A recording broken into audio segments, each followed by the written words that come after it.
1. Faktor-faktor utama yang berpengaruh terhadap dinamika penduduk adalah A. Natalitas, mortalitas, dan migrasi, B. Natalitas, mortalitas, dan kemiskinan, C. Kematian, kelahiran, dan bencana alam, D. Kematian, kelahiran, dan pekerjaan, E. Migrasi, urbanisasi, dan transmigrasi.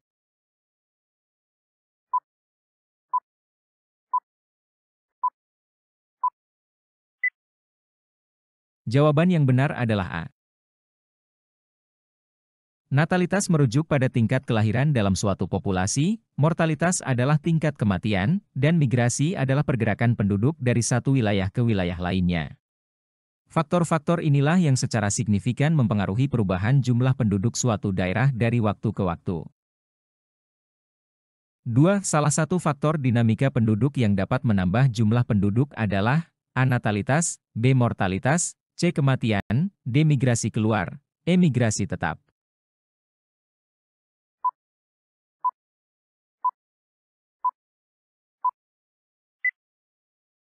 Jawaban yang benar adalah A. Natalitas mengacu pada tingkat kelahiran dalam suatu populasi. Semakin tinggi tingkat kelahiran, natalitas, semakin besar pertambahan jumlah penduduk dalam suatu wilayah. 3. Salah satu faktor anti-natalitas adalah A. Menikah usia muda, B. Pandangan masyarakat banyak anak banyak rezeki, C. Anak menjadi beban tanggungan bagi orang tua sebagai pencari nafkah, D. Anak merupakan penentu status sosial, E. Anak merupakan penerus keturunan terutama anak laki-laki.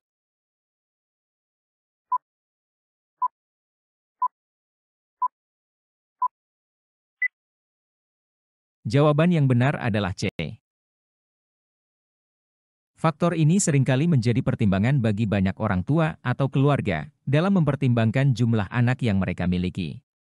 Jika adanya kekhawatiran bahwa anak akan menjadi beban finansial bagi keluarga, hal ini bisa menjadi faktor yang mengurangi keinginan untuk memiliki banyak anak.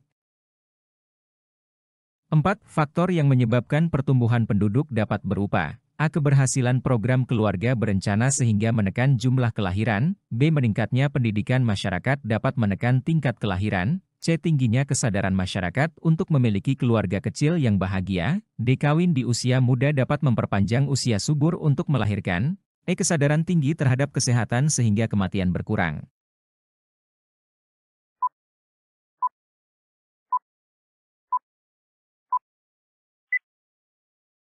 Jawaban yang benar adalah D.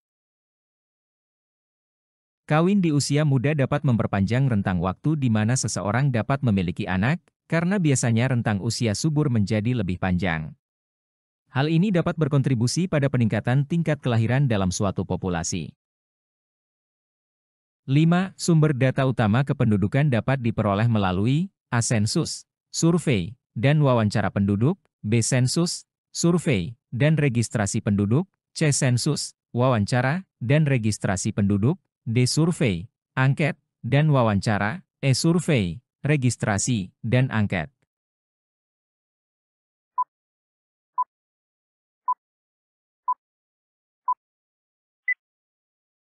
Jawaban yang benar adalah B. Sensus penduduk dilakukan untuk mengumpulkan informasi tentang jumlah penduduk pada suatu titik waktu tertentu.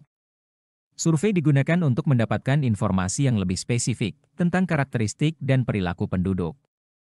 Registrasi penduduk melibatkan pencatatan data penduduk secara terus-menerus, termasuk perubahan status penduduk seperti lahir, meninggal, pindah, dan lainnya.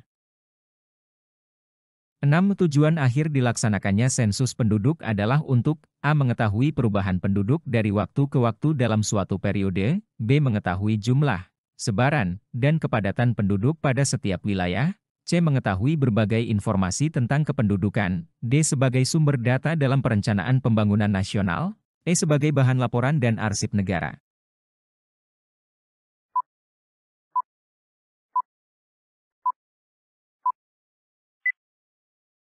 Jawaban yang benar adalah C. Sensus penduduk dirancang untuk mengumpulkan informasi yang komprehensif dan mendalam tentang berbagai aspek kependudukan, seperti jumlah penduduk, karakteristik demografis, sosial, ekonomi, serta informasi lainnya yang relevan. 7. Penduduk Indonesia secara rata-rata memiliki tingkat pendidikan yang masih rendah.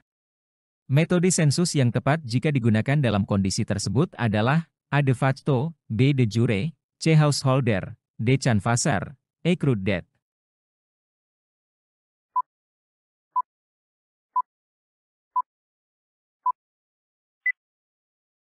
Jawaban yang benar adalah A. Metode sensus de facto mengumpulkan data berdasarkan lokasi, di mana individu berada pada waktu sensus dilakukan.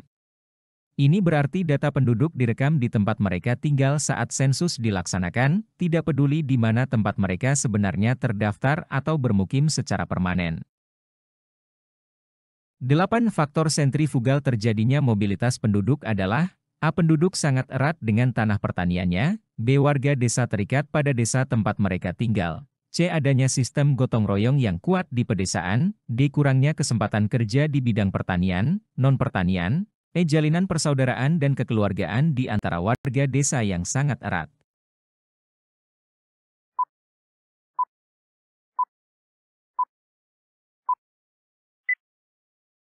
Jawaban yang benar adalah D. Ketika penduduk menghadapi keterbatasan kesempatan kerja, baik di sektor pertanian maupun non-pertanian di suatu wilayah, hal ini dapat mendorong mereka untuk mencari peluang di tempat lain yang menawarkan kesempatan kerja yang lebih baik. Ini dapat menjadi salah satu faktor sentrifugal yang mendorong mobilitas penduduk dari suatu tempat ke tempat lain. 9. Perhatikan pernyataan berikut. 1. Kemarau panjang. 2. Fasilitas di kota lebih baik. 3. Di kota mudah mencari kerja. 4. Gagal panen. 5. Alih fungsi lahan pertanian. Faktor pendorong terjadinya urbanisasi adalah A1, 2, dan 3, B1, 3, dan 5, C1, 4, dan 5, D2, 3 dan 4, E2, 4, dan 5.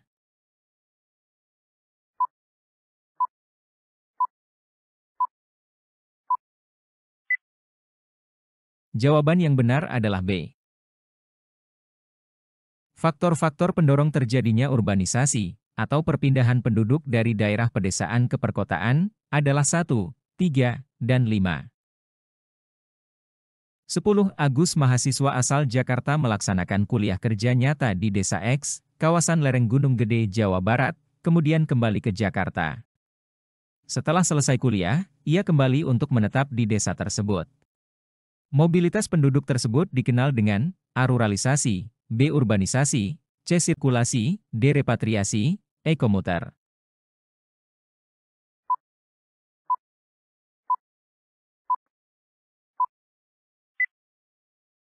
Jawaban yang benar adalah A.